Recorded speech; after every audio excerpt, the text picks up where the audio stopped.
si rapport bu Cour des comptes li nga xam ni itam dévoilé na ko den si daal di taxaw si nu mu gën a yaatoo ak aspect yu ko gën a différent concrètement mais premier aspect bi mooy rapport bi tout d'abord mi ngi contenir plus de 55 pages suñuy xool dafa ñëw peut-être confirmer les dires d'Ousmane Sonko exactement opposition bi réagir na lim si réagir din sa dikk si nu mu gën a yaatoo loo xam ni itam est-ce que mérite na d'être discuté si table bi aussi c'est quand aussi pouvoir bi aussi ñoom itam seen réaction tàddewul benn yoon jëmale si wàllu wunu mel enfin rapport bi da ko def si ay poñ yu ko gën a fasantiku actif ak ay passif c'est-à-dire dette bi nga xam ni itam ñu ngi koy amee ak aussi li nga xam ne moo di suñu ay recette tout d'abord naka na daal di jàngatee la gestion de Macky Sall diggante ak 2019 jàpp li nga xam ne moo di 2023 là où on parle que ni bor bi weesu na mi ngi échelé vers les 99%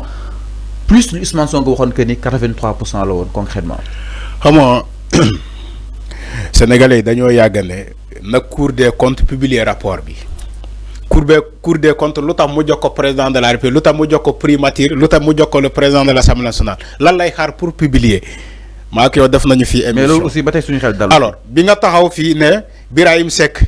oui Birahim Seck nee na Cour des comptes publier lan lay xaar Cour des comptes publier na démb bu ñu xëyee démb le drapeau était en berne le drapeau était en berne hier c'est comme si on a un deuil national. Ah bon? Oui.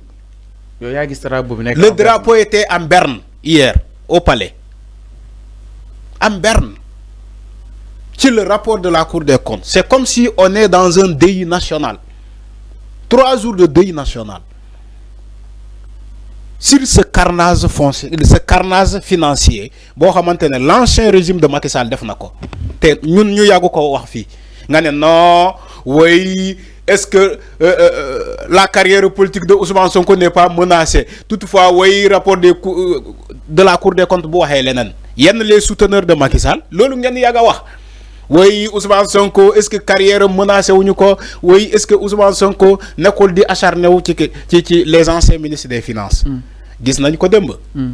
la Cour des comptes lu mu publier ni que ñoom sax ci seen dépense lu ñu doon dépenser xaalis Sénégal respecté wuñu la loi des finances respecté wuñu ko dañ doon génnee xaalis créer des comptes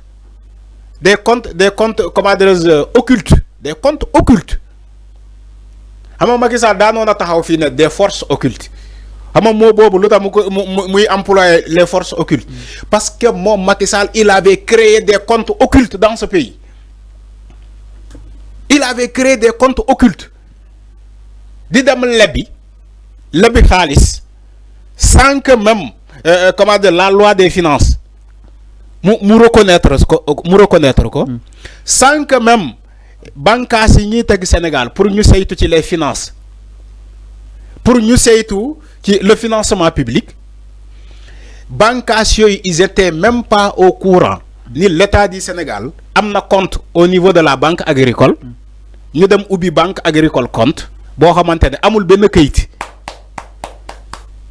banque compte agricole ñu ubbi fa compte boo xamante ne amul benn kayit di fa dugal xaalis. Nous dépensons plus de 303 milliards ñu dépensons ko sans xaalis boobu mu am traçabilité xaalis boobu amul benn traçabilité mooy maanaam même boo ko jëlee nii boo jëlee xaalis bii nii nga jël almet nga taal almet bi taal xaalis bi su la neexee nga def loolu parce que xaalis bi amul benn traçabilité moom ngeen ji gis nii ñu ko doon pasare ci ngénte yi. ñoom Farba di ko sandi di naan ñi ñi for leen mais loolu la loolu xaalis boobu la ñoom ñëpp dañuy dem wuy ji ñoom ñëpp boo gisee ma cité Farba parce que ñoom ñëpp dañoo war a dem wuy ji Farba tey dañu koy auditionné ci 125 milliards mais pareegul ci audition yi ñoom ñëpp dañuy dem wuy ji ci le rapport de la Cour des comptes alors ñu ne Macky Sall ak ay nguuram fu ñu nee Sénégalais yi ni que woy dette bi mu ngi ci xam nga Ousmane Sonko ba muy def comment dirais-je point de presse am dafa ne dette bi mu ngi ci 70% Macky Sall dafa déclaré ni que dette bi mu ngi ci 70%, mais weesu na ko. Macky Sall dafa déclaré bu fekkee dette bi 5% la Ousmane Sonko nee na 10% la ñoom dañoo nëbb chiffres yi xam nga Cour des comptes lan la Ousmane Sonko.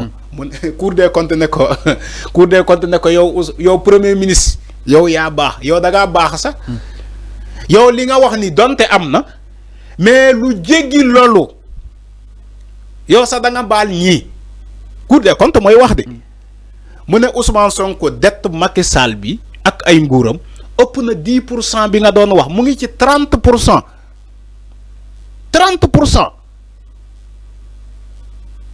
Parce que la dette aujourd'hui mu ngi ci 99,67% du PIB. C'est ce que le rapport a dit. 99,67% du PIB. Macky Sall lan la déclaré 65% wala 70%. Donc on est 83%. Mais regarde l'écart. Écart bi dafa bëri xam nga man bi may taxaw fii di wax ba sonn ngay taxaw fii di jaay way yan Macky Sall ngeen àndal même sax taxaw ngeen jéem a weddi da ngeen jéem a weddi même le rapport de la Cour des comptes parce que dëgg naa ay ñu mel ni Pape Malick Ndour di naan way c'est de la manipulation. diñ si ñëw yegguñu si ñëwal si rapport rek. non man fépp laay laal man. juste ma ne yow dinaa la relancer. man maa ngi fi xama man bi may lire rapport bi démb sama bopp sax dafa métti moo tax ma ne la le drapeau de ce pays était en berne hier. On avait un deuil national ba tey. Comment ils ont dilapidé le trésor public, ils ont dilapidé l'argent de ce pays. Dañ doon contourner ça le trésor public dañ ko doon contourner. Les hauts fonctionnaires yi liggéeyee ñi géroon la trésorerie dañ ko doon dévier di def ay dépenses de leb sans que qui gérait la trésorerie de ce pays mu yeggu ko dañ ko doon contourner la loi. Xam nga bi may taxaw dina Macky Sall faalewul loi. Macky Sall lii la woon Macky Sall musul faale loi. La loi des finances da ko doon dévier di dem di lebi xaalis di dem di endetté wu. Après aujourd'hui on nous dit que oui Macky Sall andi na fi BRT Macky Sall andi na fi TER. Maintenant regardez comment le gars lan la def ba andi fi TER. Bor boobu ba léegi ñu ñoo koy fay bor boobu xam nga yàgg naa fi wax na la. Sonko ak Diomaye ñooy fay bor TER bi ñooy fay bor bor BRT bi. ñooy fay bor stade Abdoulaye de Diamniadio ñoom ñooy fay yeneen infrastructure yoo xamante ne Macky Sall def na ko fii parce que bor la ñoom ñoo koy fay c'est comme si ñoom ñoo ko fi andi Macky Sall dafa endetté wu rek samp yooyu ba pare dew mu daw dem yoonam.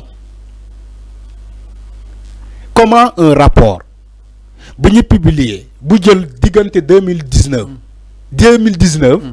ba 2023 xam nga la Cour des comptes normalement chaque année war na publier un rapport des finances publiques mais Macky Sall moo si teg concom tous les rapports que la Cour des comptes a publiés allant dans ce fourchette là Macky Sall moo bëggul rapport yooyu génn Cour des comptes wax na ko. Macky Sall moo empêché la Cour des comptes publier des rapports de 2019 2020 2021 2022 ba 2023 Macky Sall moo si teg conco moo bëggul parce que xamal lu tax ñaawteef bu mu def ak nguuram moo rëy moo tax bëggul Cour des comptes publier ces rapports là durant toutes ces années là. xam nga Cour des comptes tey mu ngi feeñal diggante 2019 ak 2023 léegi lan moo amoon concrètement diggante 2012 ba 2019 loolu moo jar a poser question 3 années xam nga 3 années wala 4 années la Cour des comptes publié 2019 ba 2023 mais Cour des comptes lan moo xewoon diggante 2012 ba 2019. Rapport boobu bu génnee Sénégalais dañuy gas dugg ci ne yàlla man damay dem garaaw dans ce cas ñu bëri ñooy xaru dem seen yoon parce que la manière dont on a dilapidé pour une première fois la presse nationale ñu titrer de la même chose. Non. Qui n'est cataclysme. Amna benn presse bu publier nee cataclysme la. C'est pas du cataclysme la. Amna benn presse bu publier nee nan la ko waxee ça source A. Je crois source A mo publié demal nga xolal ma la publication de source A. Génocide présumé. Génocide présumé. Voilà le mot qui m'intéresse. Génocide présumé. Tu sais qu'est-ce que cela veut dire, la signification d'un génocide. Xam nga lan moy génocide? Je ne sais pas que ndax mot bobu tayef la mané ils ont choisi les mots. Génocide présumé. Moi manam fat askan wi lolu moy génocide. Tuer la population, tu tues la population nga ray len comme le génocide rwandais. On tire sur la population. Macky Sall a tiré sur la population. Waxuma la ci événement yi de les 86 jeunes yu ñuy ray de mais lu raw lolu bo jëlé 2019 ba 2023 boko xolé fourchette bobu la événement Adji Sarr Ousmane Sonko yi amé événement fourchette bobu la Covid-19 bi amé moment bobu la Macky Sall andi won fi ay nervi di malmener la population. Moment bobu la Macky Sall rayon plus de 86 jeunes ci moment bobu de tout ça ci moment bobu la Cour des comptes publié ni que Macky Sall dekke yemul ci ray askan wi kese. C'est bon. Non pareeguma di. Allez-y. Dekke Macky Sall yemul ci ray askan wi kese. Donc il a tué plus de 86 jeunes yemul ci lolu, emprisonné plus de 1800 et quelques détenus yemul ci lolu, mais dafa jam sénégalais jam di len ray. Lolu moy génocide. Il a tué tous les sénégalais. La question na sénégalais kon. Mais Macky Sall lu ñuy def ci bamboula carnage bobu ci les finances publiques. Mais lolu ça mérite d'être Macky mérite d'être extradé de ce pays. Man xama la lay xaar. Lolu dina ci ñew. Non xama la lay xaar. D'après la publication de ce rapport là, j'attends une mise en accusation de l'Assemblée nationale contre Macky Sall. Alors, le signal par rapport à j'attends une mise en accusation des députés contre Macky Sall. Alors, parce qu'il mérite d'être pendu. Mais non, analyse, enfin, donc, def chronique, mais aussi analyser par rapport à l'audit qui confirme exactement le maquillage des chiffres. Alors, nous avons du côté de la régie, mais nous avons une bataille.